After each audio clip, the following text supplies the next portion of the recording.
ഇതൊരു ഈസി മയോണൈസിൻ്റെ റെസിപ്പിയാണ്. ഇതിൻ്റെ അകത്തോട്ട് ഞാൻ വലിയ അല്ലി ഒരല്ലി വെളുത്തുള്ളി ചേർത്തിട്ടുണ്ട്. അതിൻ്റെ അകത്തോട്ട് കുറച്ച് പെപ്പർ ഇട്ടിട്ടുണ്ട്.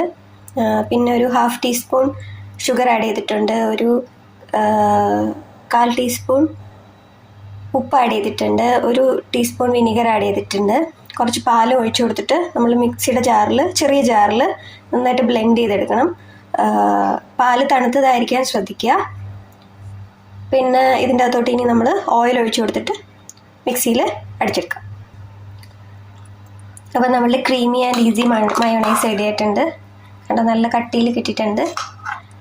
നമ്മൾ പുറത്തുനിന്ന് മയോണൈസ് മേടിച്ച് കൊടുക്കാൻ താല്പര്യമില്ലാത്ത അമ്മമാർക്കൊക്കെ പിള്ളേർക്ക് വീട്ടിലുണ്ടാക്കി കൊടുക്കാം. അപ്പോൾ വെജിറ്റേറിയൻസിനും നമ്മുടെ വീട്ടിലുണ്ടാക്കാൻ പറ്റിയൊരു മയോണൈസാണ്. അപ്പോൾ നല്ല ടേസ്റ്റിയാണ്. അപ്പോൾ എല്ലാവരും ഉണ്ടാക്കി ട്രൈ ചെയ്ത് നോക്കുക. ഇതൊരു ഈസി മയോണൈസിൻ്റെ റെസിപ്പിയാണ്. ഇതിൻ്റെ അകത്തോട്ട് ഞാൻ വലിയ അല്ലി ഒരല്ലി വെളുത്തുള്ളി ചേർത്തിട്ടുണ്ട്. അതിൻ്റെ അകത്തോട്ട് കുറച്ച് പെപ്പർ ഇട്ടിട്ടുണ്ട്.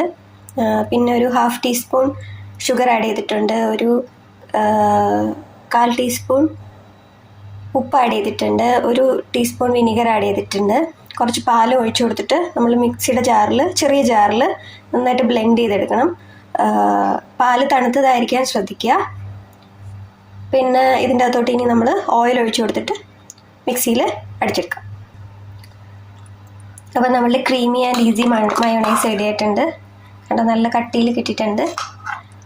നമ്മൾ പുറത്തുനിന്ന് മയോണൈസ് മേടിച്ച് കൊടുക്കാൻ താല്പര്യമില്ലാത്ത അമ്മമാർക്കൊക്കെ പിള്ളേർക്ക് വീട്ടിലുണ്ടാക്കി കൊടുക്കാം. അപ്പോൾ വെജിറ്റേറിയൻസിനും നമ്മുടെ വീട്ടിലുണ്ടാക്കാൻ പറ്റിയൊരു മയോണൈസാണ്. അപ്പോൾ നല്ല ടേസ്റ്റിയാണ്. അപ്പോൾ എല്ലാവരും ഉണ്ടാക്കി ട്രൈ ചെയ്ത് നോക്കുക.